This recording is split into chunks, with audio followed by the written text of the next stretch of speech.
Ouais, quand on a une émission à France 24, c'est sa toute dernière sortie médiatique de France 24. Tant que ça a Yemba, ça la morceau, Yemba en Zemmour. Yemba hélicoptère. Pour les inspirations à Bill Clinton. Voilà.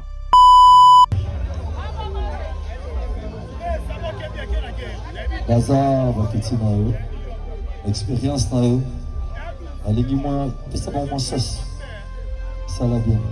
Pourtant, on a tiré lui, on a tiré le ça la maza, n'ata la console, vous qui avez coupé dans la vente on a besoin de quitter la vente dans la champagne natale. Et l'autre matin fanatique.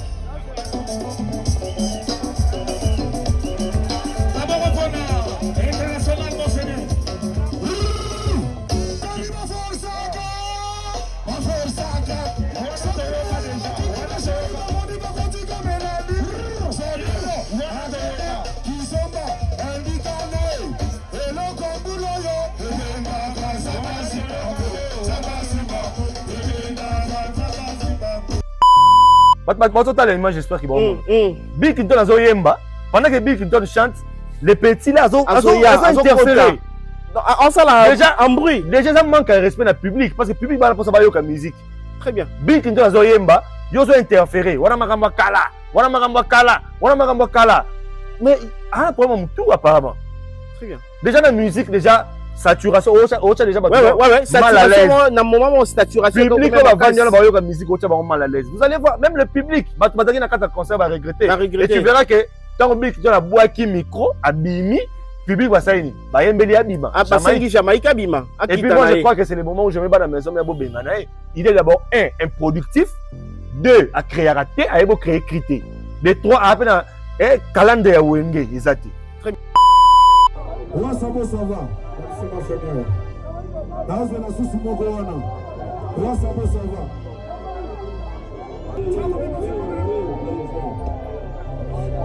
Champion qui waka. Na kiwana sante wana $20. Avana banda. Après ça va micro ça na goana. Avana. Yemba na micro moninga no yembi gona toi tu es très impoli. Ayo ba gona TV. Ya yembi kaka we sukeli wana. Micro. Non, petit, dans la zone qui s'appelle les élages. C'est la petite. On chante, on ne connaît pas. Badi Bamba tout ça, on va dire Kadidji.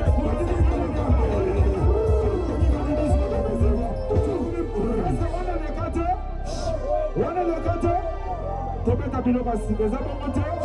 Ingénieur Pessan, son normal. Tobé Kabilo Bassi, sur place. Invité. Donc, c'est-à-dire que manque de respect pendant que déjà dans le terme. Donc, tant Bill Clinton a matissé, va saigner à mata. Il aura du bosso. Pensant micro wana. Ça va pas. Bonne manière, ça va pas. Donc, Weranson devait intervenir à ce moment-là. À partir de Wanaka sur place. C'est à ce moment-là que Weranson il fallait s'interposer que petit Keba a recadré sévèrement la mise sur Yabatu. Parce qu'il a manqué Bill Clinton de respect la mise sur Yabatu. Il fallait pas que c'est encore. Non, tout ce qui viendra après, ils en ont fait monter. Parce que les mal est déjà.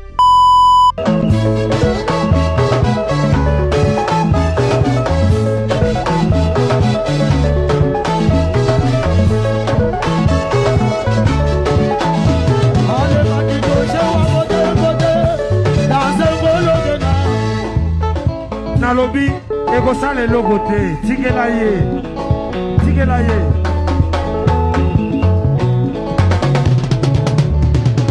Yaya phénomène wa mode danse golo gena location nego imane ya leye mama ni be idolo gele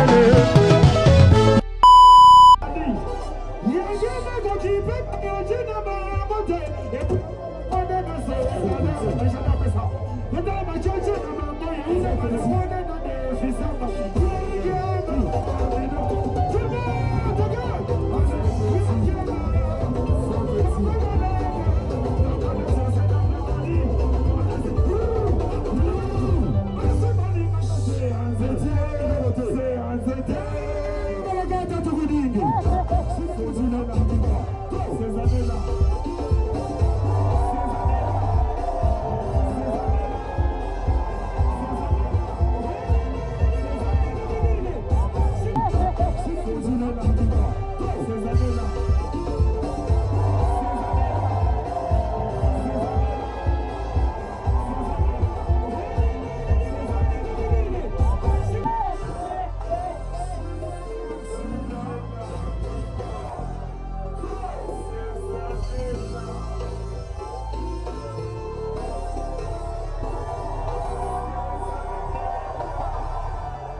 Ben voilà, excellent lundi, mesdames et messieurs, chers abonnés de Tout Info. Merci beaucoup pour votre confiance. Nous commençons cette belle semaine avec beaucoup d'énergie et beaucoup de bonnes choses. Topesibino Mbote, Bipai Wapi Boza actuellement en train de nous regarder, en train de nous consommer. Nous vous disons sincèrement merci.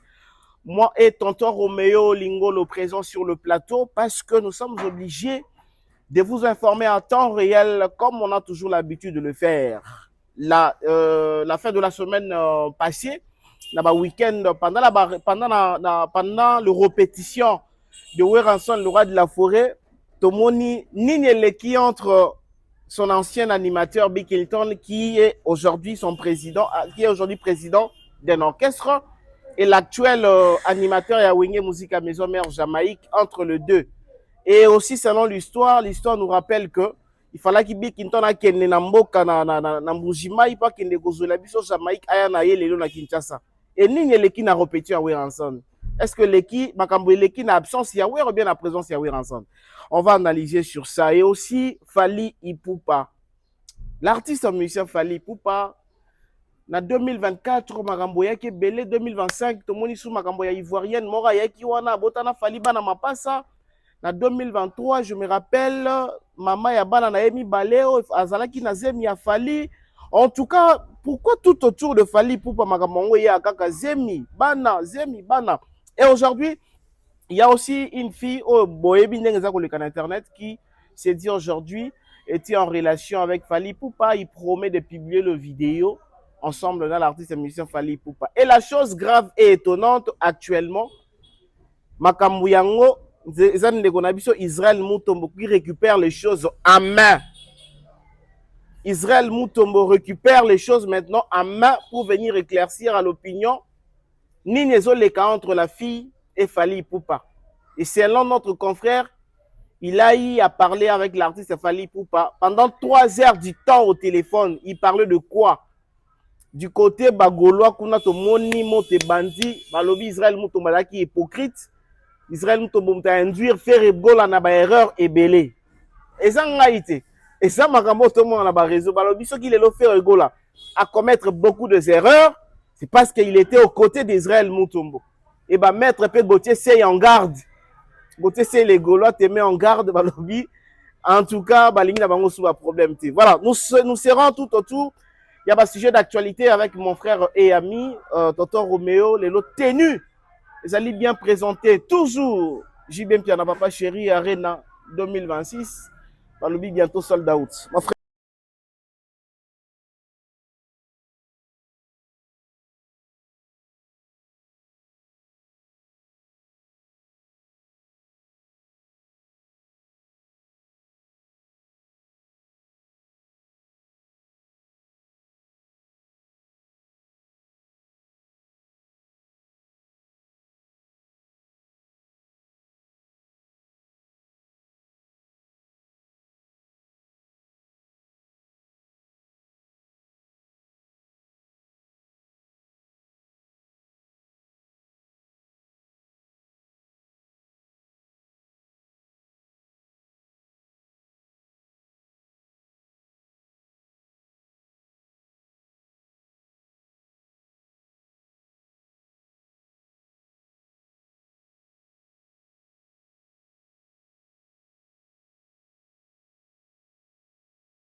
que affiche ça ya concert Bill na Weranson. Ils ont concert betami le samedi na Fikine. Très bien. Ils ont concert betami le samedi na Fikine. Na cadre wana kaka et puis Bill Clinton azalaki invité oyo azwaki pe caché et pas un producteur et événement. Pour y participer na concert wana. Ce n'est pas un invité oyo aye ko s'improviser ou bien Weranson mutabengaki parce que vous allez voir na affiche où est derrière le podium. Bon na Weranson et Bill Clinton. Donc Bill Clinton azalaki invité officiel et azwaki caché en tant qu'invité na ko beta concert wana. Donc rectification na nga yango wana. Très bien. Mais eloko oyo elekelinga eza ya komona Weranson atika bêtise à bongo eleka na podium na ina mutu loka na Bill Clinton oyo baza ba pionnier ceux qui maison mère wana telema ba tupena ba sala ke maison mère wana zo fort mais zo taille eza na lelo ba Bill Clinton ba na kati. Très bien. Pour preuve aujourd'hui Weranson a koleka na émission na France 24 sa toute dernière sortie médiatique na France 24. Tant ba yebsaka yemba sala morceau yemba nzemu ayemba hélicoptère pour inspiration à Bill Clinton. Voilà. Ba beti ba Adidas Arena. Ba beti ba Arena Grand Paris. Ba concert sur ba beti. To tikali komona ba beti ba nzebo o te formidable te. O album ce qui dit ce qui flashing était tout le monde ba beti ka biloko ya ba Bill Clinton ba tika. Donc ba Bill Clinton ba batu oyo bazo mériter traitement wana te auto moni humiliation. Ce faut te bien en bon tout championnat ba terme comme il se doit. C'est une humiliation au Weranson à Tiki et les cana podium nae. Parce que au-delà de tout, on peut condamner Jamaïque. Que dans Jamaïque a manqué Bill Clinton de respect. Que Bill Clinton a sali battle na Jamaïque. Mais la tête, il y a histoire wana et comme à niveau mangambe komeli, c'est Weranson lui-même. Donc, on a vraiment regret nanga eza et romona que Weranson a tika bêtise à bongo et les cana podium. Na concert na yo mokili mobalelo les réseaux sociaux ba s'accaparer nango c'est vraiment une honte pour na Weranson et ça soni pour na Weranson. Bon et ça soni pour na Weranson mon frère to meka peu ko pesa na ba idée. Est-ce que Weranson na lobaki na Jamaïque na Bill ba sala magambo bango baye ko sala ou bien Weranson ngaki juste kana Bill ameka peu ko sepelisa ba fanatique yena ba petit na ye mais Weranson ki moto ya ko manquer Bill Clinton de respect na podium. Weranson ayebi ba musicien au baza na orchestre na ye, ayebi ba comportement na bango, ayebi ba agissement na bango, ayebi bango. Ce qui bêtise à bongo l'équipe parce que quand baki pas ça la battle wana, ça c'est pas un problème. Que tant Bill Clinton ba petit na bango yo ka bango, tout ça bossa la moelo maobu. Voilà c'est bien. Maintenant bêtise et bandit. Très bien. Parce que bêtise et bandit, jamais que ça la bêtise, même les fanatiques qui filmaient ont remarqué aussitôt que Jamaïque a bandit ba bêtise. Très bien. Weranson devait prendre les micros pour interdire à Jamaïque ba biloko na dans sala wana. Mais Weranson a laissé passer. Weranson a tiki yango, c'est-à-dire que et c'est pas laissé dans Wera comme manquer Bill Clinton respect mutu oyo batu ba respecter batu bazana ba estime. Non na monate animateur monko pour les grands, ba grand animateur ya mboka na biso. Nazui Juna Mumbafu. Nazui ba vena biso ba Robert Ekokota.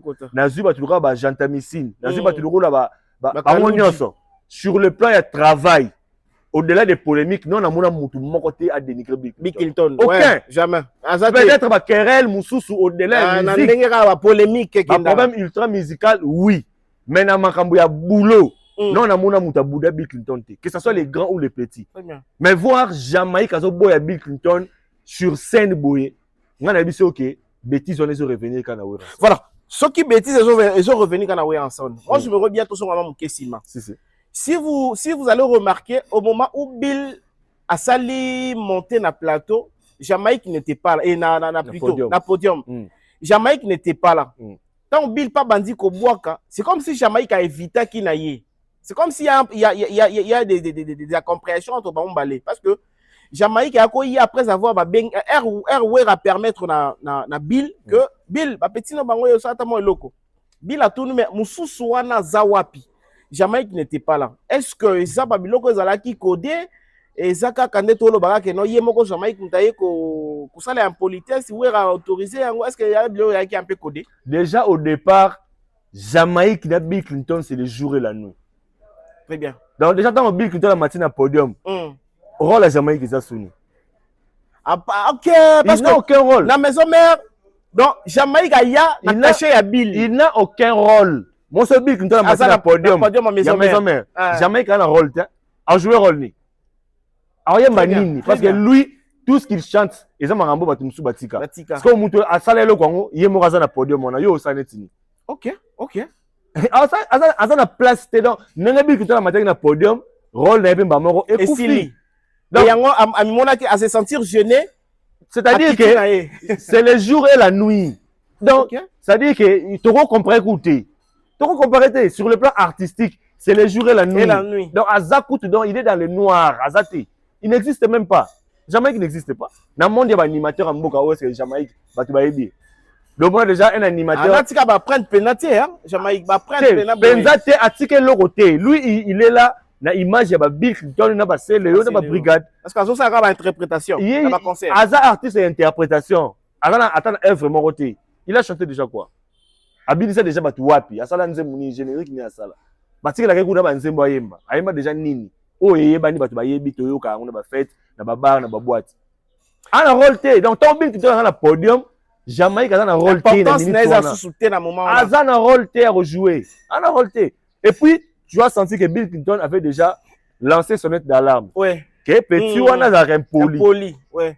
Ozomona. Atala ke na ba émission déjà comme attendait na podium attaque ya liboso que déjà na Bill Clinton. Que pesa na micro wana. Voilà. Donc déjà à partir de là où Ranson devait intervenir. Président, il y a orchestre Moussous. Déjà à partir de là où Ranson devait déjà intervenir. Que un Jamaïque qui m'a rebouillé. Alors on a Bill Clinton qui peut s'en un micro na yo. C'est de l'impolitesse. C'est de l'impolitesse. Donc tu comprends pourquoi l'artiste sont bas bimaté. Pourquoi voir ça avec Bilo que c'est au Canada parce que sinon génération m'a rebouillé donc on a évité. Parce que Bill pas répondre avec beaucoup de sagesse que non, mon inga na yo a bois qui na micro mais voilà, bois na micro voilà. Donc c'est-à-dire que battle wana makamone bande banda kala. Bande déjà avant les animateurs dans le podium. Bien que qu'on filmer bande à partir ya yeni bande qu'on filmer ndé bimina ba réseaux sociaux bande non déjà avant ya matana podium. Donc c'est-à-dire que zaki a tour de rôle mutu na mutu ça la rôle na zoya bon ça affronter na Bill Clinton pour pas ça bango lumière pour Bill Clinton a yeni ko passer lumière. Très bien. Parce qu'aujourd'hui si on parle de Louis, Azana maison mais ça fait combien d'années?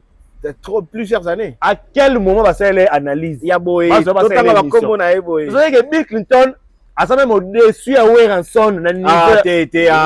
Roméo. Oh, même si c'est aujourd'hui, si on parle de Jamaïque, c'est grâce à qui? Pour Azana la maison, à Betty Adidas Arena. À Betty Arena Grand Paris. À Betty Forest. Forest, ouais. À quel moment déjà va lobby là? Va venir va lobby de Jamaïque. À quel moment? Au moment appelle que grand, il y a musique, il est loin de baso bima, baso critiquer et tout ça. À quel moment va lever là? Aucun moment. Oh, mais ouais, Bill Clinton appelle ses lumières.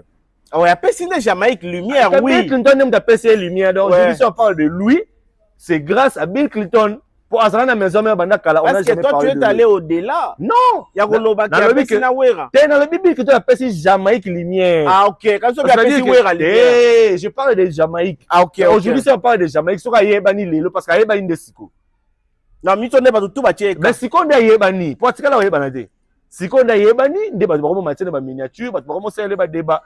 Donc Bill Clinton a fait ses lumières, donc il doit sa carrière à Bill Clinton. Aujourd'hui, ce qui a commis Jamaïque, il le doit à Bill Clinton et non à Ranson. Donc, pour où mettre déjà la maison, mais le bela gete.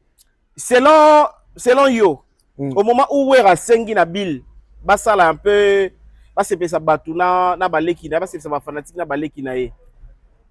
Bill a sali mabé parce que il a accepté ou bien normalement il allait refuser alors c'est non par courtoisie au moins d'abord par respect à public. Il y a public paye à ex-président il y a Ranson. Donc Wera lobby que ça les le roman boué. Ça fait partie du spectacle. Du spectacle. Tout le monde a un concert que Moudimo Raye à côté peut-être tout le monde a un concert partout. Tout le monde a Fali, Star, Moussouba, Matine, Podium. Tout le monde a un morceau il y a bien. Voilà. Au moins un petit Fali. Voilà. Après, maintenant, podium, il y a Fali. Mais les musiciens à Fali, bah, respecter. Très bien. Un petit Fali qui n'écoute rien dans le monde musical. Ça, là, c'est comédie musicale. Très bien. Mais les musiciens F victime, bah, respecter. Na mon yango pe na podium héritier. Voilà. Petit Fali a mati na podium héritier. Tout le monde est partout. Tout le musicien héritier va respecter. Bah, respecter. On a mon bazoule, mon podium, bah, wata. Voilà. Bazoule, mon podium, mon concert. Mais le musicien va respecter. On lui respecte. Bah, Fali, bah, les cas na podium, ma papa chéri. Balo barake ba wele la rakiti na mupayati net Fali par exemple dans matin na podium à JB za kana ba musicien belé ouais ba Gino est-ce qu'à quel moment un musicien akobouder Fali na moment En aucun parce que jour. Moutou a invité à leader na yo à ce moment là comme leader na yo. Très bien. Na moment on a comme Parce leader qu'il a na yo. invité, il y a le leader là. Donc le même respect au person leader na podium na instant on a, il faut que ça on invité. Donc c'est à dire que manque de respect bandai déjà dans terme. Donc tant Bill Clinton ka matisi ba sengi ya mata, il aura liboso pesa nga micro wana. Ça va pas. Ah bah bonne manière ça va pas. Donc Weranson devait intervenir à ce moment-là. À partir à Wanaka sur place. C'est à ce moment-là que Weranson il fallait s'interposer que Petit Keba a recadré pena sévèrement na misu ya batu parce que a manqué Bill Clinton de respect na misu ya batu. Il fallait pas Weranson que c'est encore wana. Donc tout ce qui viendra après ils en a parce que le mal est déjà fait. Parce que Monique va ticket lié déjà. Le mal est déjà fait. Weranson devait intervenir. Dès Weranson on bon c'est que Weranson s'appelle nango. Alors parlons maintenant, tous les Sikoyo, tous les bango bango nationaliste, kaka ya ba animateur, battle na bango. S'il faudra qu'on compte, qui a fait mieux que l'autre. Mais c'est Bill Clinton de Moutasali Makamou, l'autre c'est nul. Nul, il y a nullissime et l'autre. On a critère. Ok. Azana critère, azana l'autre mort, tu as ça dans la maison, mais on va yebi. Même pas dans la maison, mais on débat à la bisobou, baby qui jamais azana critère. Azana critère. Alors, la critique, combien de génériques à Betty? Combien de génériques? Parce qu'on va y avoir un animateur, tout le monde va céder à capo. Ouais. Betty a mandé pour boire à Liboso, maman. Tout le monde va merci, Betty va quitter, tout le monde va pas direct. Yes, c'est quoi Betty combien de génériques de première maison? Mais plus de 10 génériques à 10 à 15. 10 à 15 génériques et des concerts. Zéro référence, un et l'autre. Un et l'autre, il y a un but qui va créer la répétition. Il y a un but qui va succès tant bana ba kwiti ba va na concert ba omela bana ba kwiti osali mwelo mo boye maintenant ba cha osiko na disque boaka siko cri ya disque ba tuba bina mais yé pas ebisi Bill que Bill pas au boaka pe ba cri ya le Bill ozo bakana ba nostalgie na problème ya éducation pour nostalgie ozo le belana yango zo laisse maison mais lilu ouais quand on t'a le cas na France 24 ayemba cri Jamaïque ta ayemba cri Bill Clinton hélicoptère. Donc, aujourd'hui, Weranson la référence. Tu vas mettre stade de France dans l'Union africaine. Avec la générique. Solo la bien. Solo la bien. Très bien. Pendant que Balobeso Bazalaki, l'animateur Bazalaki déjà, c'est la brigade. Mais avec solo la bien. Parce que c'est la référence. Moi, je vais Salanzela. Très bien. Moutou Salanzela, dans Moutou Azolegananzela. Atola Tiki Toko Nenge Nini. Comme Zele Zala déjà. C'est-à-dire que Ozara sous-ordre, Ozara Sama Corona. Balandande Moutou Salanzela. Moutou Salanzela ni Makam. Donc, Bill Clinton. C'est le jour, Jamaïque, c'est la nuit, c'est l'obscurité, c'est les ténèbres, azati. Donc, Jamaïque ne pouvait pas critiquer ma cri à Kalana parce qu'il y a un interprété à la concert. Mais dans le lobby, tous va concert à Badid. Mais il n'est pas intelligent. Tous va concert à Badid, ça rien à faire à cri ni à Zoboa. Donc, tu vas y aller à la cri à Badid. Oh, en même temps, qu'il y a d'abord à Vodacom, on a qu'il y a au Sala, qu'il y a au cri. Bill Clinton. Mais il n'est pas intelligent. Il n'est pas intelligent. Donc il s'est contredit lui-même. Il n'est pas intelligent. Pour Azarana qui s'engage, Bill Clinton a Zoya Yene. C'est Bill Clinton qui l'a recruté. Ah, Nambushima était. Azarana qui s'engage. C'est Bill Clinton qui l'a recruté à l'école de la TV. Tout le monde va présenter. D'ailleurs, déjà au départ, Bill Clinton a un leader. Ouais. Bill Clinton a un leader. Ah oui, Bill Clinton c'est son président. Ça prouve que Azan a un problème d'abord, il y a éducation. Il est très mal éduqué. Alors, on essaye un peu de vous proposer cette image. Parce que Tomeka un peu comme ça, va commentaire. On vous propose l'image à question. Comme ça, nous allons revenir juste après. On a est-ce que c'est vrai que Jamaïque avait commencé au début ou bien c'est Bill Clinton qui a commencé, qui a provoqué Jamaïque le premier? On regarde ensemble avec vous et puis on se retrouve juste après. Là, ça va, merci ma Seigneur. Là, c'est la source Mogoana. Là, ça va. Miromi, Afniwa, Gariwa, Karamani, Amete, Lachaya, Lejevo, Warmine,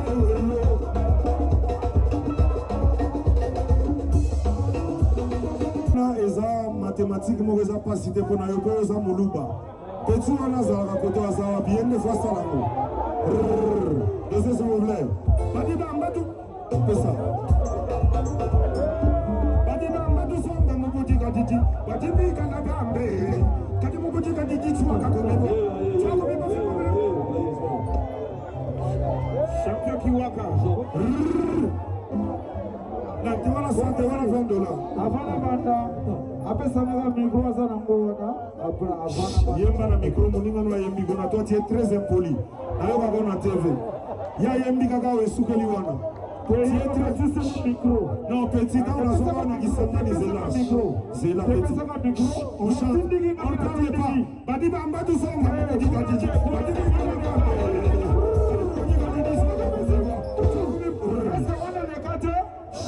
On est le gâteau. Tobeta biloko sika za bon moteur. Ingénieur fait ça en son normal. Tu bois la biloko sika sur place. Dans sa moto, tu bois la biloko kalaté. D'abord il moet faire avec on de la biloko sika. Tu bois la biloko sika. Yo bois qui m'a. On s'arrive à force à la force à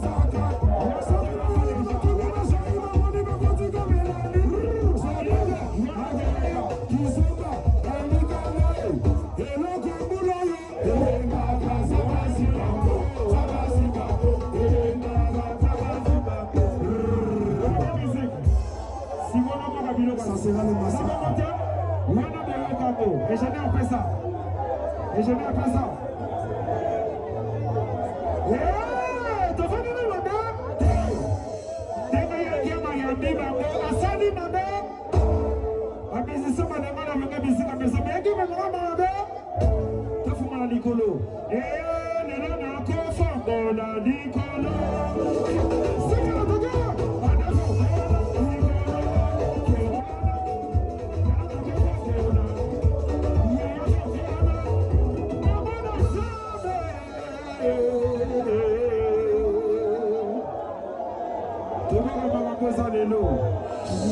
Là, les avons crié en répétition. Les petits ont impoli, nous avons déventré les lots. Dans un petit moment très très impoli. Binoko azoyemba, on les a binoko en répétition. Ayemba binoko yeba ni mokili mobimba. Yagena gokipe, yojina babote. On est dans ce salon, mais je n'ai pas ça. Mais dans ma choche, on m'a envoyé, on est dans le fils.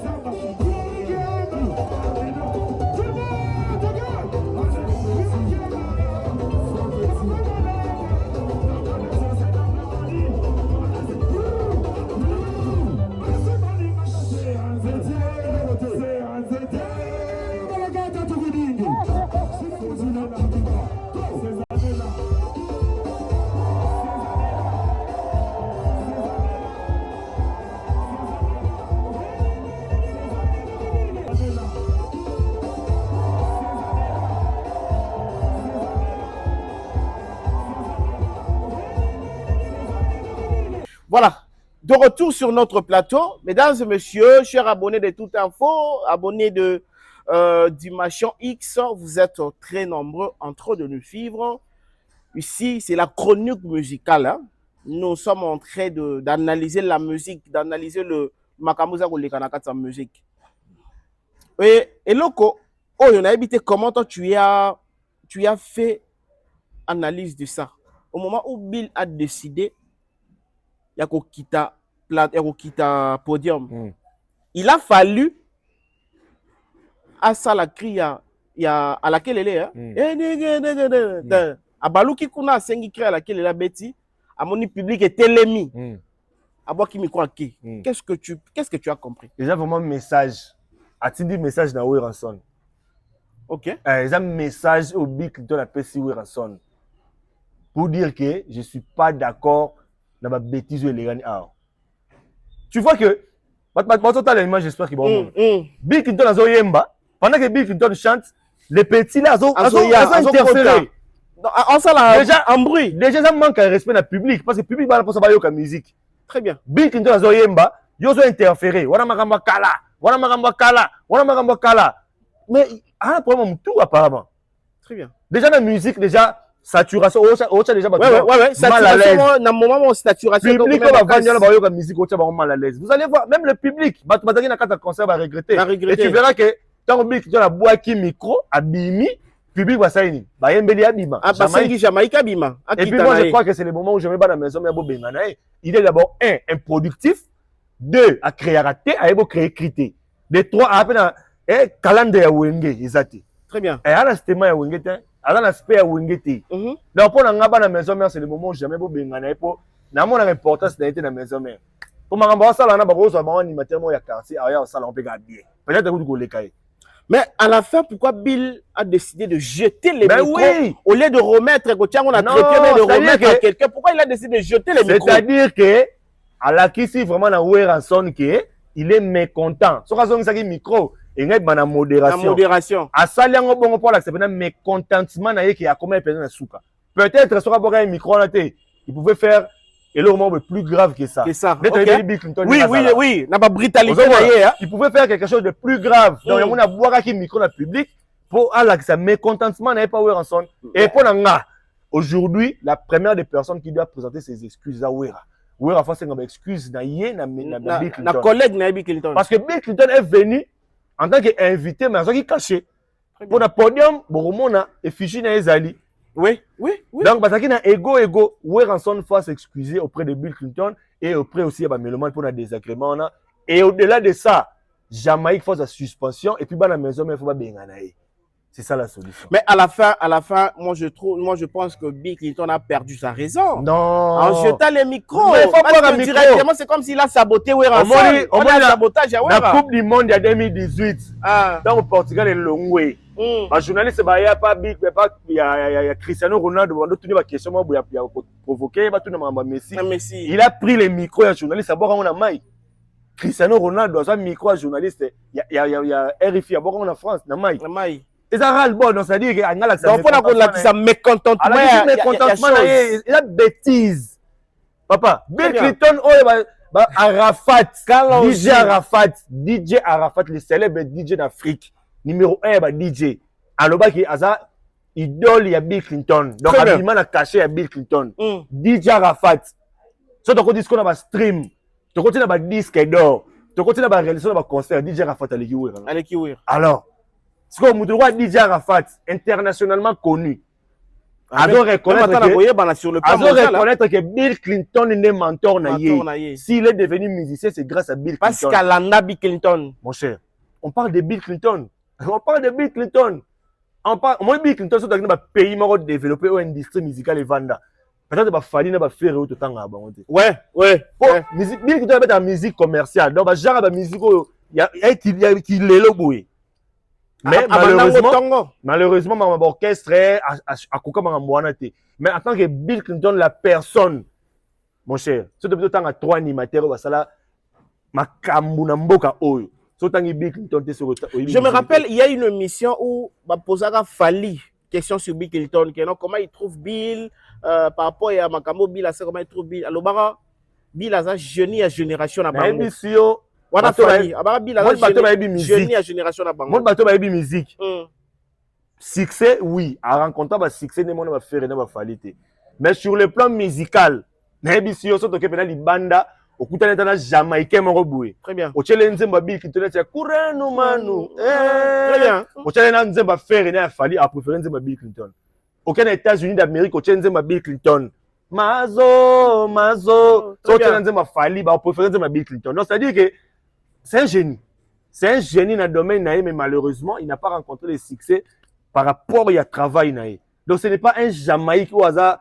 Poussière, c'est l'autre. Parce qu'en voyage à Jamaïque, il a, je sais pas, à Kanisa Kindati, Bill a écouté ça, la test. Lui, Bill a complexe, c'est incomplexé. Parce qu'il est nul. Avec la maison mère, il est logoté. Très bien. Parce qu'il veut maintenant profiter d'un bon moment pour se faire un nom. Parce que l'animateur, moi, il est dans la télé. Il y a torturé qui est dans le concert dans la télé. Un animateur. A torturé, à méga au salon, à Bilo, et Simbate, animateur, on a torturé du début jusqu'à la fin. Je n'ai pas Yangaman, Biloka, Pembe, a torturé du début jusqu'à la fin. On a une fois animateur. N'a succès. Aïe, boy, après ça, mon public c'est pas là du début jusqu'à la fin. Ok. Non, je vous dis à la maison, il y a la Biloka Pembe. A torturé. Asa maintenu la maison. Asa maintenu. Tel que je n'en ai pas la criga à Moro, criga à Moro. Yo, bien. Mais à jamais qui crie ni à ça non. A la crité. C'est un complexe, c'est-à-dire que Moutouba a un complexe d'infériorité. Maintenant, il se croit, soi-disant titulaire à l'animateur de la maison mère. Très bien. Par rapport à Nenga Oumela, lui, il pense qu'il y a un meilleur animateur. Mais Nenga a la facilité à Kolongola Bilo Kabil. Lui, il a la facilité. À interpréter encore comme tout le monde, à Kolongola Bilo Kabil, la facilité. L'exercice au Bill. Mungongo ya Bill. Azala mungonga Azala mungonga Bill. Ozo mungonga Bill. Ah, papa. L'exercice au Bill qui donne la tika na ba album Lora qui boussa puis pas ya ko. Mutabe apora album du début jusqu'à la fin. Du début jusqu'à la fin. Très bien. Hein? Mon cher. Là, on va concert à Bercy, on va sommer Bill Clinton. Là, on va Zénith, on va sommer. Qui animateur va du début jusqu'à la fin, c'est le hasard intervenir kaka. Mais Bill Clinton a un album net, intervention rapide. C'est le hasard crime mon Bill a pas du début jusqu'à la fin Bill Clinton. Solo la bien, chose bizarre et pas à Bill les Alara. L'album au moment que même à tabakri oya ko boaka na banzembu ya kati et ça la ka succès. Mais biso c'est un génie. Bizarre et pas Bill. Bill Clinton c'est un génie na marambo animation. Ça dit que quelqu'un qui ne force rien. Mon Bill Clinton le retient place. Tant banzemba beta yosa ba qui rigole. Voilà. Nage. Ozu ba bloka ba prier ba skol. Ozu ba bloka ba skol ba ni ba tindika lo kito c'est lui parce que tindika lo kito c'est Bill Clinton. C'est Bill Clinton. Oyo ko so ba bloka ne mora beta. Très bien. Mon cher. Et aucun animateur a ça la succès le Bill Clinton en Bogo. Na carrière solo. Azate à mon côté. Alors Juna Mumbafu. Même Juna Mumbafu oyo to chaka une légende. Voilà. Mais na carrière solo, so to temps na ba générique a bête ça la succès. Ah comment na niveau Bill Clinton na nombre ya ba générique Bill Clinton a bête. Parce que Bill Clinton a bini sa batu. Voir même les lots même na ba poto wana ba jeune ba bima ba ba créer Bill Clinton, ba côté même na ba musique urbaine et tout ça. Ce n'est pas un Jamaïque qui poussière. Ce que tu as kepe dans les marquis, à Betty Pelo qu'on a les marquis, tu domis à la fin de cet album, le roi a les marquis, on a cet miracle. Du début jusqu'à la fin, animateur est à mon corps. Na bandia makati kati tout. Donc, ça le roi et ça va tout Kalouchi. Na Titanic, c'est l'animateur du début jusqu'à la fin, ça la tout Kalouchi. Quand on a ça le roi, ça va tout. Donc, ça va y na Bill Clinton. On va avoir un album du début jusqu'à la fin sans intervention à Moutoumon. Très bien. Donc, ça veut dire même animateur, moi, ça t'a réponse à Pamba ya Choike. Exact. Azate. Kaka yena Tutu Kalouchi na Titanic, Bill Clinton na Miracle. Parce que on tient Jamaïque poussière. Et puis dans cas album un Miracle en dehors ya animation, côté siko na banzembo. Est-ce qu'aujourd'hui bon, comparaison à raison rapidement pour finir. Tout ça ndeti Kalouchi nenga kenda azongane na BCBGT. Et Kalouchi par exemple aye tout un cellulaire à vivant. Kalouchi aye ko babeti concert mon papa chéri et papa chéri a signé na Kalouchi na cellulaire et les autres pas me capé ko salama battel et tout. Est-ce que et pas JB a ko permettre bilo wa bongo. Maramona déjà salama. Au moins tant le marqué salami. Tant le marqué salami album est diminué à Poto Bakabwana. Bill Clinton est venu dans un concert na Freebox. JB on a chaque dimanche na Freebox na ville. Bill Clinton aya. Na on de l'image on a Bill Clinton est venu. Talaka c'est quoi la guerre à la maison mais BCBG mais Bill Clinton est venu na BCBG. Aye manzembu na ye wana o acha na la kelele. Jantamisi na zawana. Style Mumber. Jantamisi na zawana. Cellulaire personnel na zawana. Tutu Kalouchi zawana. Mais bato bataba qui était là sur la bêtise à bouler kaka. Jantamisi était là. JB était là mais tala ndenge le kaka très propre. Accueil. Très et puis ça m'a monté Bill Clinton allait dans la BCBG 2 ou 3 fois comme ça. Très propre, c'est-à-dire que très propre, les canaux propres sur ma casse déjà que tu papa chéri, mon ba bêtise à genre boy. Sur mekiango sur les champs kiti. Et puis ministère que tu as commenté, bon les ministères sont comme le niveau au sakana leader, c'est que leader a faiblesse, ça n'a pas faille. Très bien. Rigueur. Sur comme les musiciens on ça va bêtise à boy na podium, leader a pas faille côté rigueur. Parce que na BCBG, mutuka Bill Clinton soka ya matina podium. Et ça la on a fusée de guerre. Et ça la on a nani. Et c'est impossible, et ça c'est impossible. Maman bon fait à la maison mais pas ouais. Donc là ça que discipline les mais vraiment maman pas trop ba lingoya ba concert ouais raté. Ba to ba vandi ba ta ba bêtise ba genre wa. Ba bourgeois ba yandeni. Ba prêtre ba yandeni ba vandi pena boye. Bill Clinton a yé ba yoka ya beta nzemu na ba deltisuka. Bokati bono ça ba bêtise. Très bien. Ba patron ba yé. Raison pour laquelle le patron va rater. Très bien, on va finir parce que en tout cas Bill Clinton on a vraiment bazar. Non, faut les respecter. Parce qu'on mérite ba soutien na biso na maramba boye pour na ko edaka jeune génération ba yeba pe ba comprendre. Peut-être au moment où Bill Clinton dans ça la ba succès peut-être Jamaïque était encore moins na mouton, on ne sait pas. À cause de la peut-être il est ignorant là bas succès à Bill Clinton. Papa na Congo awa soko za musicien ko ignorer Bill Clinton te. Même otuni Nosbi, otuni Gez Mawete, otuni bango nyonso ba yebisa ki Bill Clinton.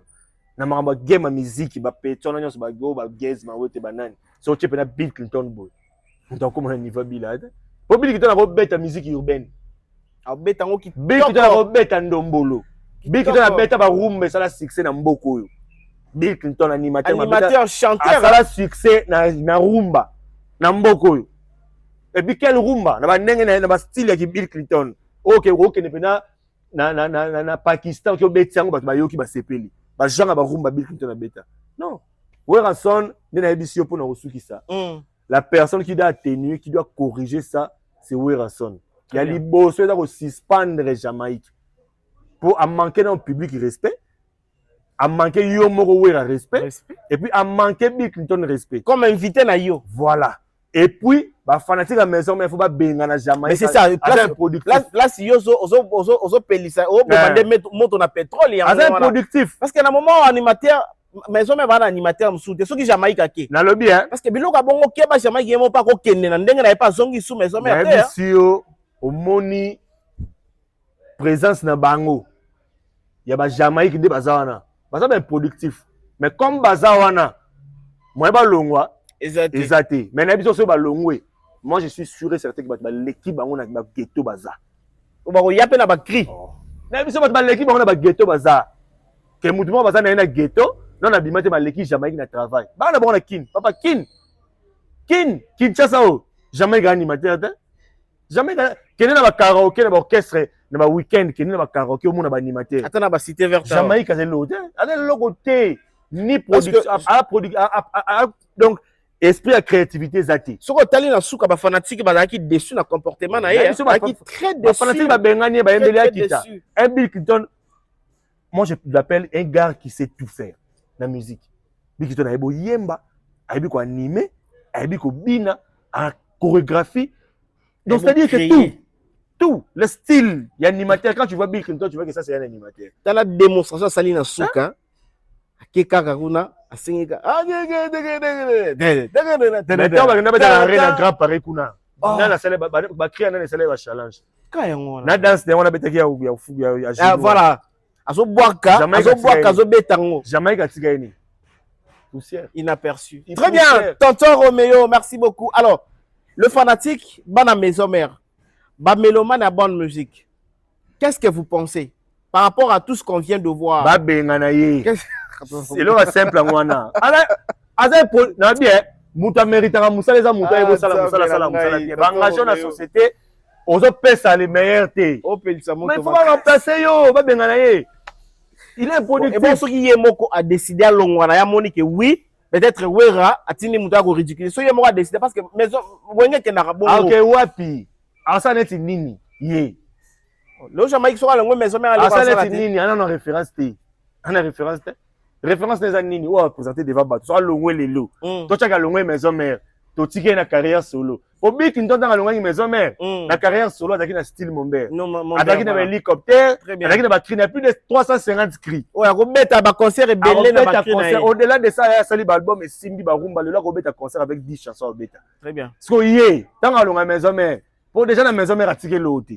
Attirer nzela te. Parce que dans ça l'orchestre va bandoyer mani. Très bien. Alors, Jamaïque, ressaisis-toi.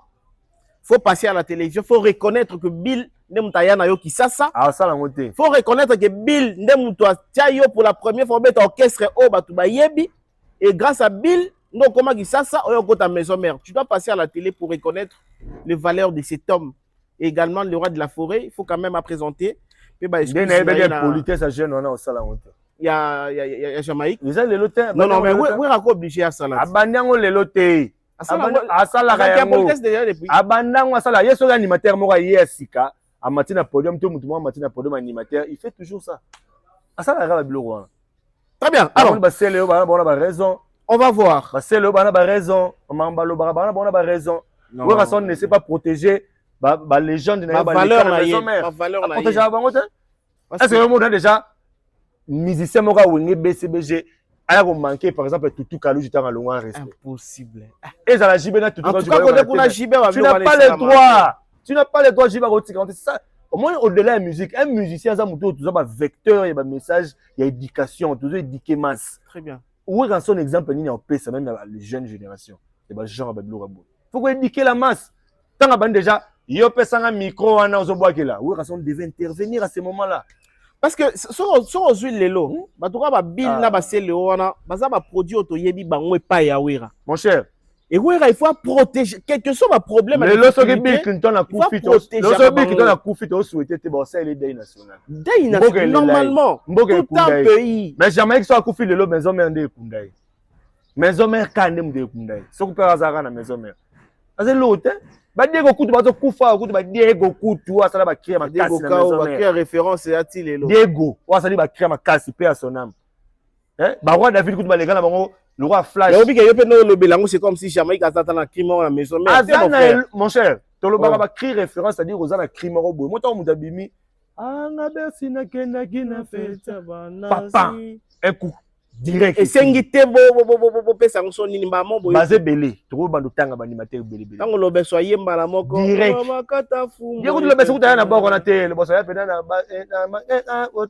Voilà. Tombo la maboko likolo ya banamba moko azela deux critères aussi ba prince d'Angola mbala moko kitambala mama mwilu mokili yekuta banana mwana liboso ya kimanda très bien et confirmé mbala moko azo tout azo kende yo siko za na nini plus de 12 génériques ko jamais crine ya référence yani azala ngote plus de 12 génériques a beti na maison mère yo kana raté exact o crine na zana ngoba bayebi ana critère abonga kana mais yo kana raté.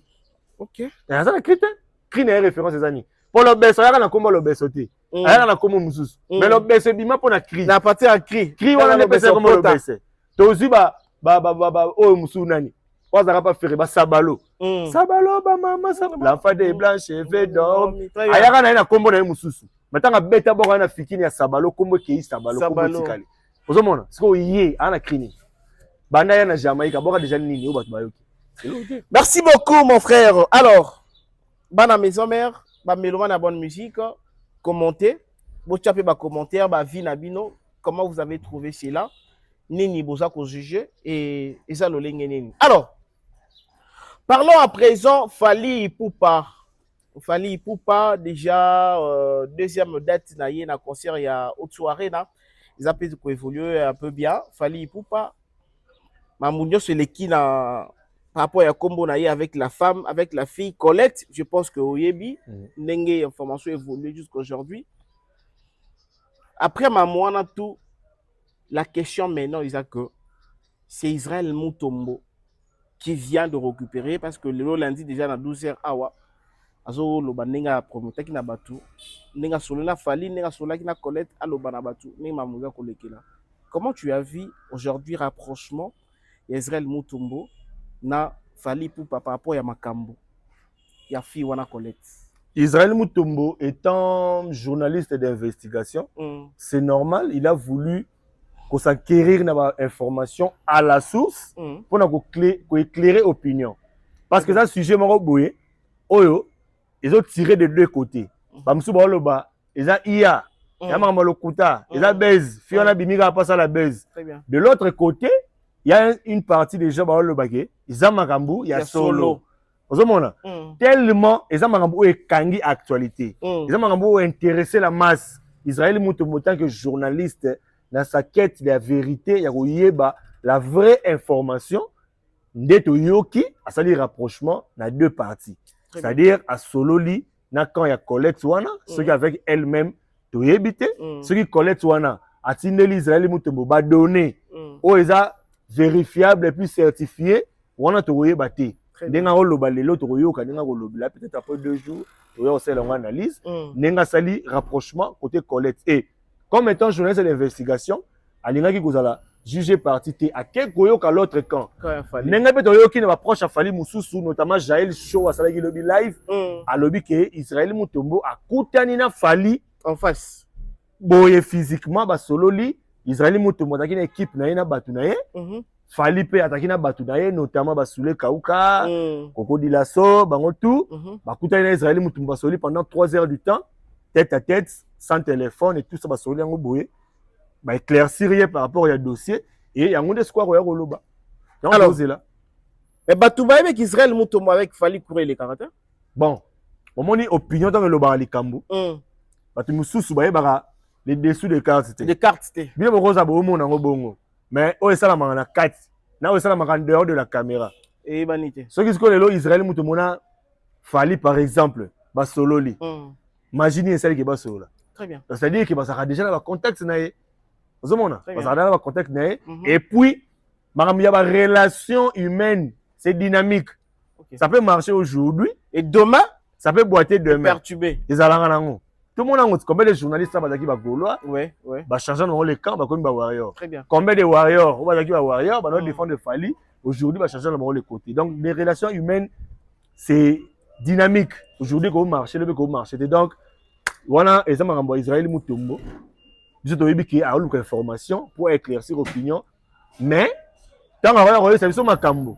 Tu regardes ça, parce que si tu as un analyste, tu peux comprendre la maramde. Ce qui cambo pour laisser bien. À regarder défendre le cambo pour avoir un élément, à créer un élément pour défendre un camp et vilipender un autre. Voilà, très bien. Et ça c'est possible. À regarder ça la paix en haut. Parce que tu regardes parce qu'on a sorti médiatique, ce qui a vraiment na katikati au milieu du village. Alors, ce qui est sûr, Bassololi, tu es occupé. Un Jaël Shonenga Bissibiso Bassololi. Bakutani pendant 3 heures du temps Bassololi sont comme Kaboli à 2 heures du matin boy. Donc ça veut dire que Bassololi n'a fallait apprécier des éléments, apprécier vraiment information, vraie information et puis trouver ba suite né les gars. Que diriez-vous qu'est-ce que vous pouvez dire aujourd'hui l'annonce Israël Mutombo annonce que il a parlé avec Fali pendant 3 heures du temps, il viendra éclaircir l'opinion par rapport à Mamba Fali na Colette et tout. Aux autres trouvons n'engani les lorsqu'on va gaulois, bah d'accord na ngoté. Qu'Israël Mutombo ne pouvait pas aller ko bongisa relation à Yena Fali. Bah lobby que il était hypocrite auprès des frères et aïka ko utiliser ka faire lelo Israël Mutombo injurié par le Gaulois. Déjà pour nga Israël Mutombo n'a annoncé les locaux wana qui n'a rien ko éclaircir opinion par rapport à dossier wana pour nga ils déjà erreur et à faute. Très bien. Vous mona. Ils ont vraiment besoin il est trop sensible. Il fallait venir d'abord commencer par chercher les bateaux pour conseiller peut-être au lobby sabango et apprendre où Roloba parce que Roloba ils ont 80% de doute parce que le monde est certifié qu'ils ont. Voilà parce que il peut venir manipuler les gens. Alors que pas collecte on a PC mbongo Bassololi na bien à que pas Fali Bassololi c'est bien té ailleurs qu'on défendre collecte. Très bien. C'est possible. Tout comme ça m'appelle les contrats peut que ça possible. Les Bassololi na Fali pendant 2 heures du temps. Voilà. C'est possible ailleurs baniner ko défendre Fali. Pourquoi il se collecte? À quoi il se collecte pour que tout Bassololi c'est bien. C'est possible. Or il fallait luka bango sur les deux camps. A bengisi dans le collecte wana pour ça possible. A bengisi que soit à Kekuna parce que ça une interview. Voilà. Et puis ailleurs qu'on soit droit de réponse il y a Fali. Toi il y a quand il y a Fali. Mais quand il y a ça aussi la analyse qui na solena ba on a ça analyse et ils ont la crédibilité vraiment ma capacité. Tu peux ça peut créditer parce que rien ne peut justifier tout et qu'on certifier que Maramoroya Rolobane est vrai. Au moins que ayana ba preuve il y a tout le deux côtés. Même ceux qui ayana ba preuve on est fini. Aujourd'hui le vidéo par exemple déjà nous se débat nous sur moni. Nous se notamment sur les réseaux sociaux parce que il y a sunanine parce que tout ce qui se disent autres oyoka ils ont les captures d'écran, les vidéos, les conversations, les tweets, les messages. Mais la fille première à la vidéo, il y a Yena Fali en train de faire je sais pas moi ma relation à bango. On a le kuta. Et ceux qui Israël Mutombo yenango. Ah ouais non peut-être abim ça on ndé. Il y a des médias TV, des internet. Voilà. C'est impossible. Parce que les gens au moins tonton dona moni soki omoni mutu a promettre que na obimisa mutakala na ba réseaux sociaux c'est que yeba kezate o ebimara ba promettre raté ebimara moko mais soki kaka na ko publier yo voilà to na zana ba vidéo na ye o ba mususu kuna danono ba tindelinga vidéo a Fali pour pas le kutia luvunu ana ngote pour ceux qui cette vidéo a Fali oza na ngo ba ngoma ba besa biso to na ba vidéo ya mutakala ke ngandi to zana ngo voilà ezala raté wa zaka na ngora balingaka ko grimacer batu ezalaka te so mutu ana vidéo abimisa yango mbala moko ona na vidéo moko Fali na bomba ngo na bimisa ezate puis mon cher Fali nde toyebeli Fally. Au-delà de tout, Fally. Bossa na marambo. Vidéo filmé. Quand même, toi réfléchis ça quand même le quoi bateau, toi ébi marambo. Manipulation. Toi ébi quand même chaque musicien n'a ses comportements. Y'a mon émission Israël Mutombo, fallait banda d'abord par la fille à son interview. Soit allez quand on appelle en duplex, le téléphone. Très bien. En direct à ça appelle. Tout le monde a vraiment appel vidéo et les en direct tout le monde que c'est la fille. Nazo solo là, après cette version a des faits et puis Israël Mutombo qui a Fally pour nous voir ça version a des faits. Ce qu'on a mis sur Israël Mutombo dans ça là, le roi a commis tribunal. Ouais. Le roi juge. Auto Sambisawa, il y a une conclusion. Quand faible d'esprit, il fallait commencer par les interviews. Soit on appelle en direct, bengi la fille au bandi na yé, ok au luki fallait toi tu fallait luki pour un droit de réponse. N'est principe journalistique ezala. Mais yoki en coulisses, soit disant ok yoki en coulisses, oye nango oyo on doit se battre marambo oyo zoloba. Batu ba yeba que nyo Israël Mutombo nango ekozala version selon apprendre avec pincette selon Israël Mutombo. Marambo oyo loba c'est à consommer avec modération. Avec modération. Apprendre avec pincette, beaucoup de prudence pour akoki koya ko manipuler batu pour aujourd'hui azana lobbying à ma casse, un leader d'opinion. Il peut facilement manipuler les gens. Dans temps à Marambo, il faut peut-être aux hommes avec beaucoup de pincettes et puis tout le cas il va la vraie source de l'information ce qui s'avérait vrai. Voilà. Israël Mutombo lobby a solé la Fally pendant 3 heures du temps, c'est-à-dire relation à Bango et comme il y a bien, Bagolo va se péliter. Un lobby a kokaki ko sola bien à Fally té. Comme a bien à Fally c'est Isaac na igara warrior révolté ne fallait bien warrior révolté à cause ça en affaire. Aujourd'hui, ben jure de part et d'autre. Il les mérite. Il les mérite. En méritant. En mérité ben jour on a so en méritant. Oh parce que mon salaire journaliste dans niveau na bango, c'est la neutralité qui doit primer parce qu'aujourd'hui Israël Mutombo sur le plan social il manque rien. Ouais. Il manque rien. Bien. Ouais, il manque rien. Ça suit. Au moins, c'est comme appelle Anine. Au côté de la guerre, Moroboui, au créer un ennemi à camp Moroboui. On s'est familiarisé dans camp Moroboui. Les jours où on est de l'autre côté, ben ennemi direct, les plus proches, les plus bang. Ça va bango. Très bien. Donc il mérite parce qu'il ne devait pas qu'au côté de la géonanet, n'est-ce que l'autre faut Virginie Manganga, bah qu'au côté de la géonanet, bah venir sur Zakari. Très bien. Bah côté de la géonanet, quitter ça bango. Aujourd'hui, moi je le trouve normal parce qu'à côté de quand on a, il y a bateau là où il a défendre, il a se comporter, bon, on a pas collègue lui il trouvait ça normal. Aujourd'hui, ça s'est retourné contre lui, a trouvé ça normal. Il y a un monde qui a donné une photo de bien, avec beaucoup de prudence. Sur l'ingano artiste, l'ingano artiste, on a zalano naïe, mais qu'on l'ingara théo, ou alors qu'on les a quand moro boy pour na plaisir. Parce que yo l'ingara yé. Mouté bozani on a le plus beaucoup kabwana. Tout le monde ango, batebele bazaki aba era bazalaki aba era Ramsès bazalaki à défendre Bagolo. Aujourd'hui, il s'est retourné contre le Golo. Donc pour dire que c'est tellement dynamique et puis ton génération bâtiment au boué, bazan la compréhension moukié, bassesse c'est ça ma casse. Très bien.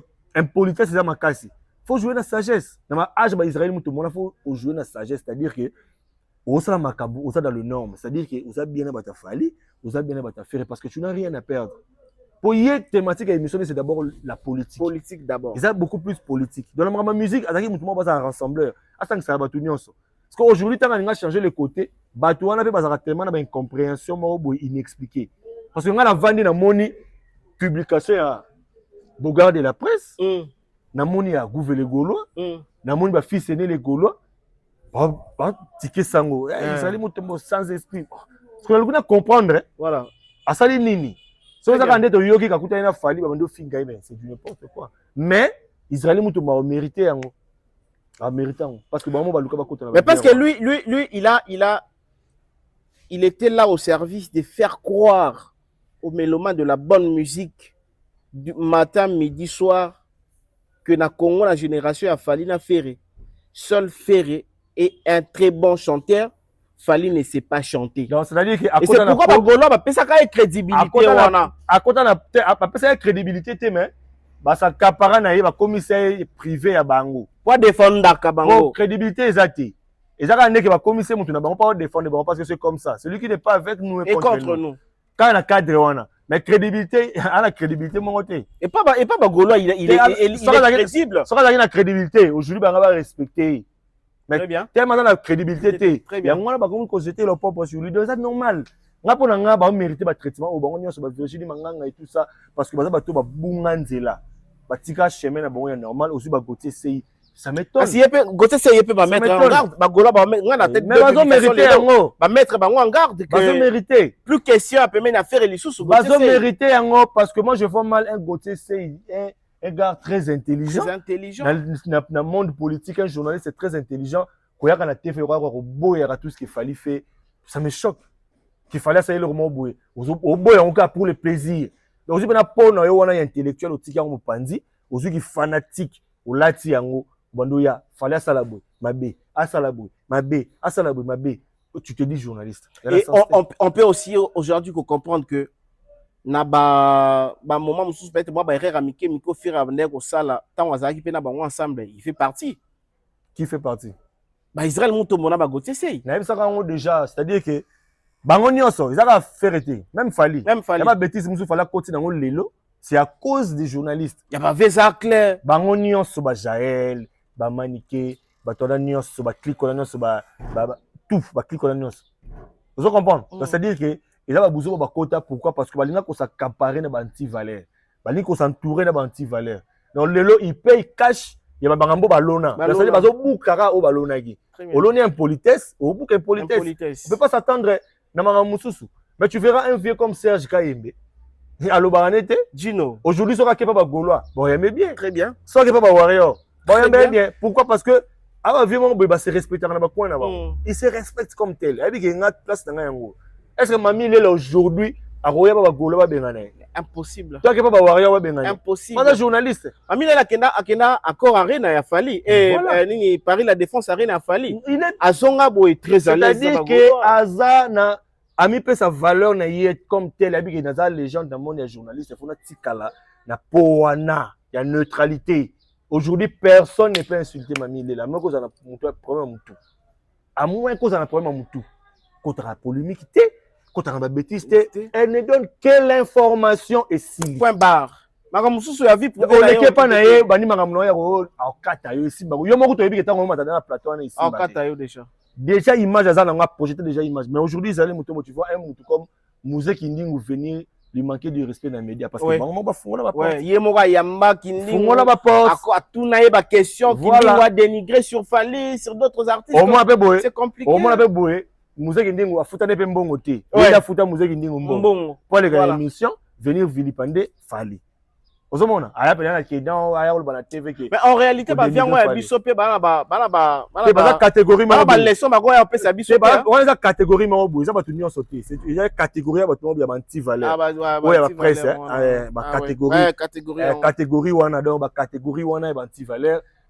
aujourd'hui il paye cash et choqué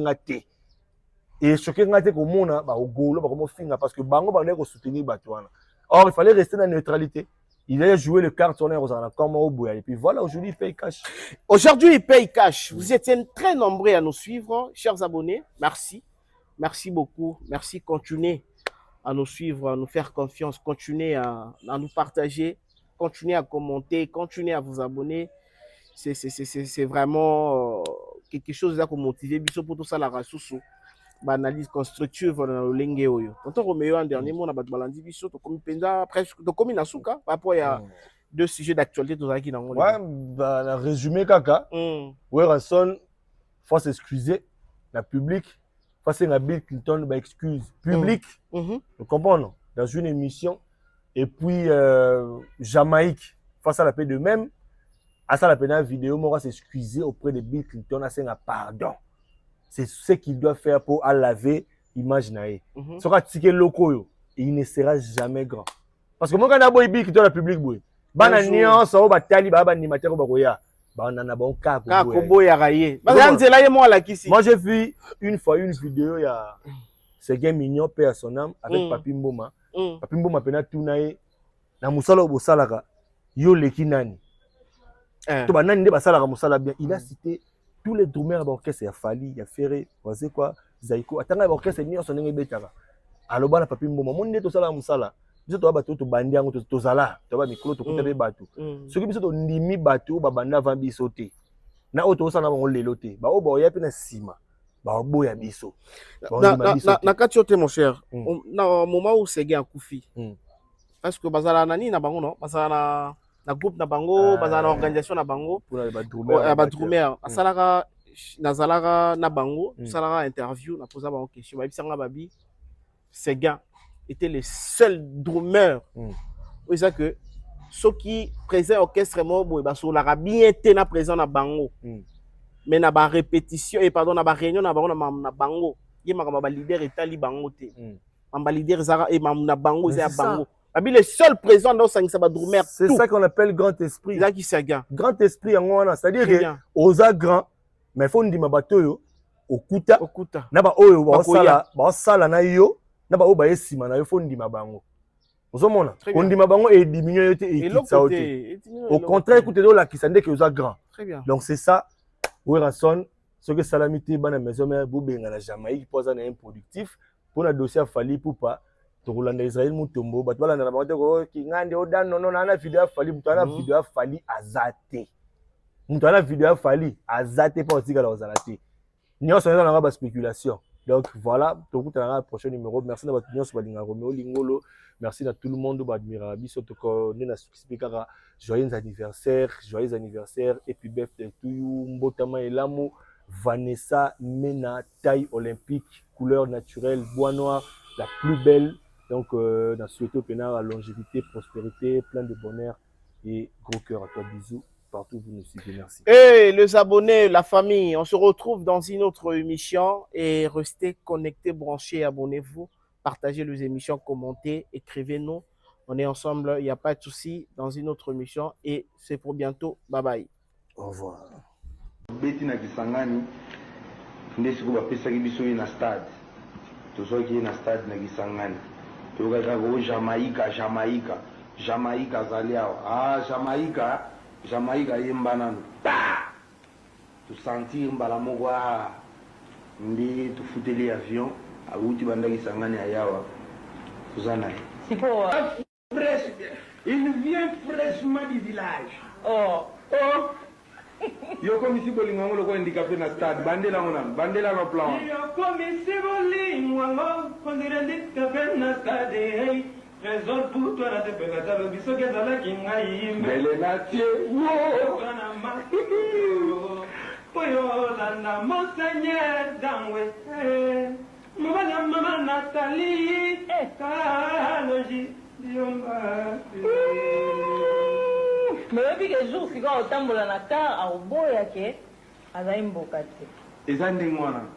Eza na mobongo, eza destin. Dans la vie c'est comme ça.